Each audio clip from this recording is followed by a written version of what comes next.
history of the model really can't be told without thinking about the 1960s.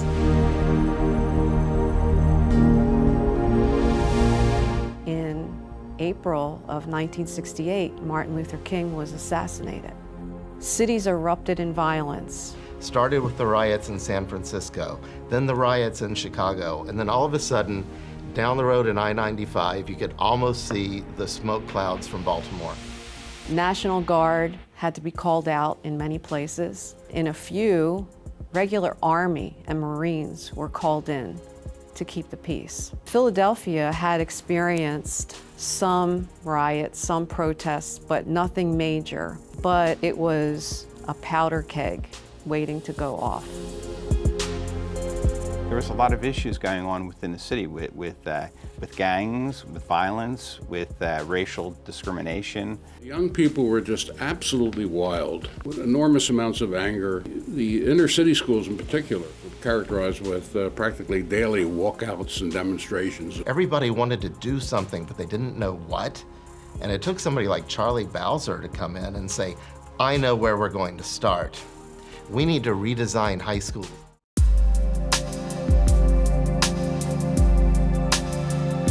In 1967, Charles Bowser was appointed deputy mayor of the city of Philadelphia. He was the first African-American deputy mayor of any major city.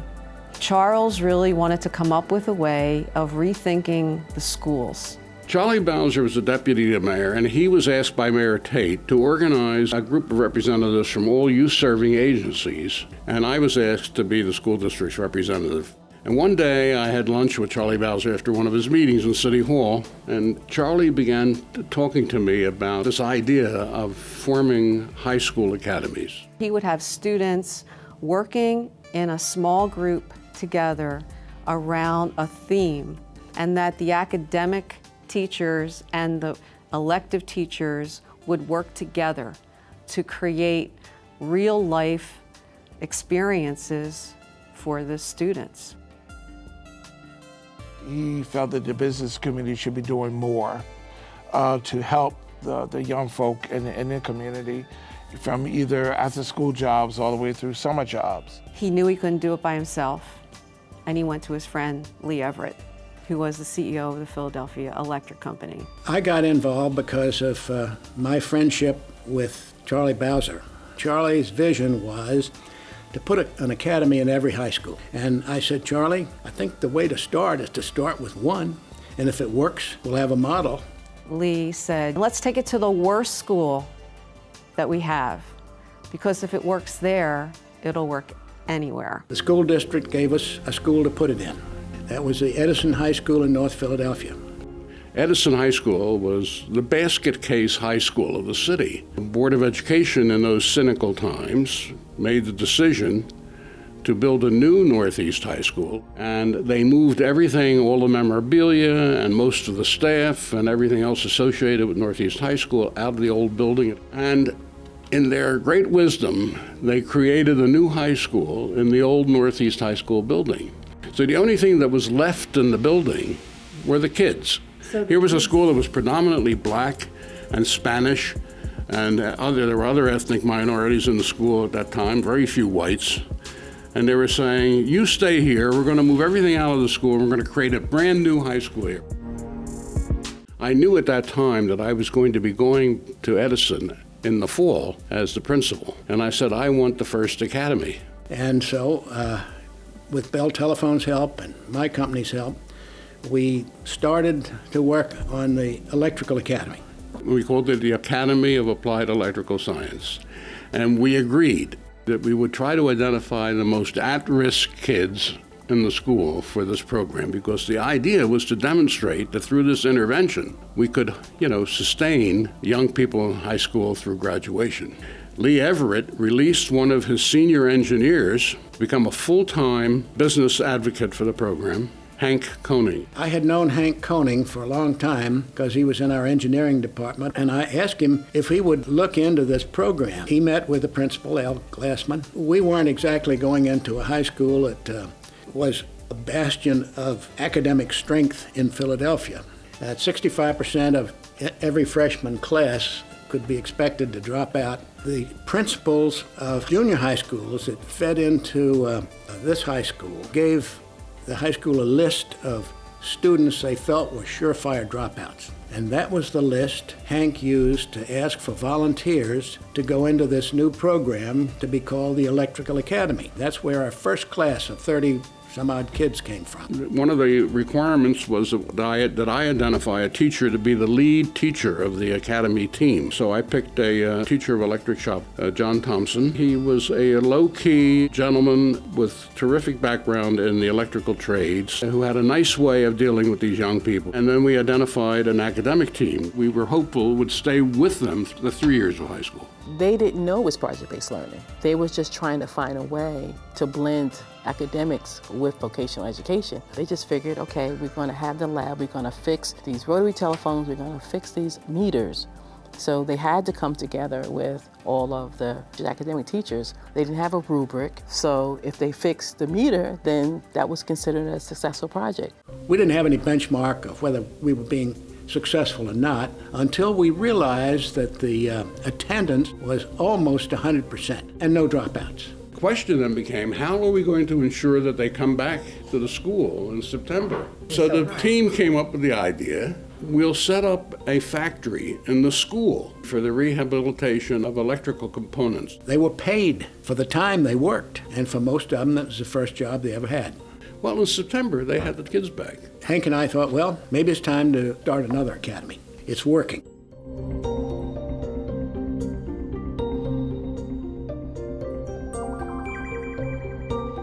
Hank and I were talking to Fred Heldring, who was president of the Philadelphia National Bank, whose chairman was Maury Dorrance, about the possibility that the bank would be the sponsor for a business academy. Fred Heldring was a very community-minded individual, and he persuaded Maury Dorrance to help by sponsoring the business academy. We used essentially the same model, but we didn't really have the model nailed down so tightly that the business academy couldn't do its own thing, which was very important. That's the generation of the second academy.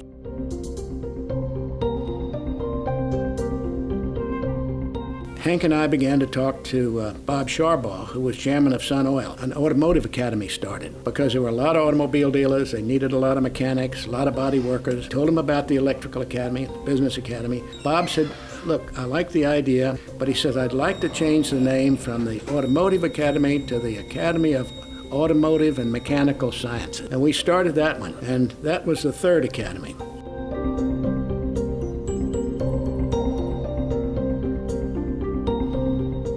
The fourth one was a most interesting endeavor. Hank Koenig and I had lunch with Henry Nicholas, president of the Hospital Workers Union, to try to convince Henry that the Hospital Workers Union should be the sponsor for a Hospital Workers Academy.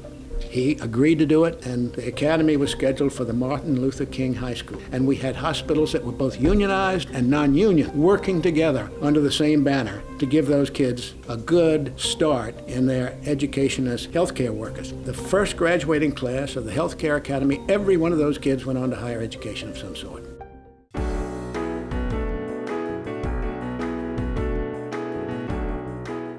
Connie Clayton was appointed superintendent of schools. First black superintendent in Philadelphia, the first female superintendent in Philadelphia. Her first morning on the job, she made it her business to come to this academy board meeting that Lee Everett was chairing. I was really very concerned about what was taking place or not taking place in high schools, and what should we do, and how could we be creative and motivate kids to stay in school. I was intrigued by the possibility of what the academies could mean. She said, I can only stay a little while, and I just wanted to come here and tell you of my support for this program. The program had been around. It had a reasonably good track record. I had every reason to be hopeful. And then she would spend 15 or 20 minutes challenging them. And she said, you know, you only have a couple of hundred students in the program citywide, so now, you know, I challenge you to have 6,000, 7,000 students in this program. But at that time, I think we had 17 high schools. When I looked at 17 and thought about the numbers, the thousands each of the schools, their families who've always experienced economic difficulties. And the older kids became a vehicle for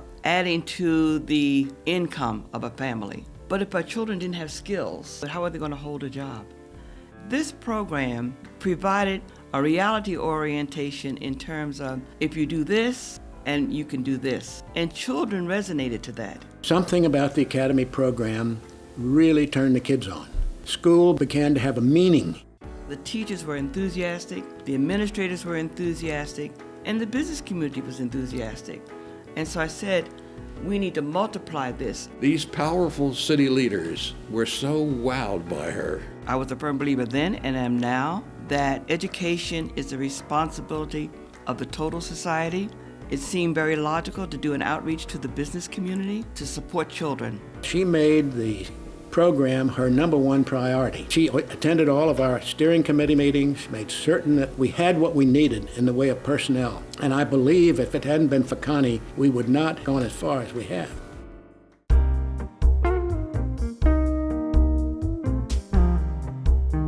The Philadelphia idea caught the attention of people in New York City and people in California and people in other places who tried to replicate the idea. I remember a delegation from California that came in. They wanted to start an academy in San Jose, California, the heart of the new industry in electronics. A team of folks from the Sequoia Union High School District out near Palo Alto, California, visited the Philadelphia Academies looking for a model they could replicate. For first 2 academies, an electronics academy at Sequoia High School, a computer academy at Menlo Atherton High School, began in the fall of 1981.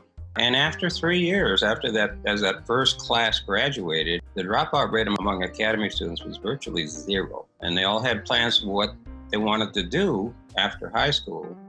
The legislature put together a bipartisan bill to replicate the academies statewide, and in the fall of 1985, those 10 replications began functioning. And it went from an initial group of 10 replications to 500.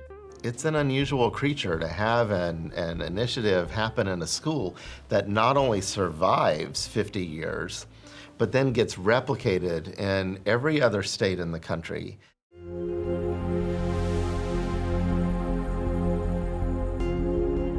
If you find an innovation in that public education that works and is sustained, you're really onto something. Academies were an innovation in 1969. 50 years later, they're still an innovation. The Academy program has changed.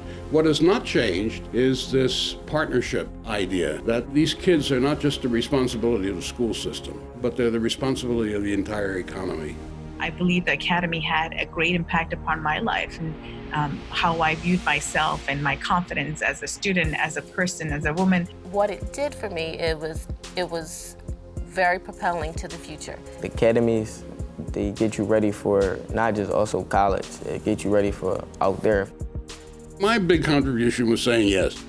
It's a dream that no one ever dared to have.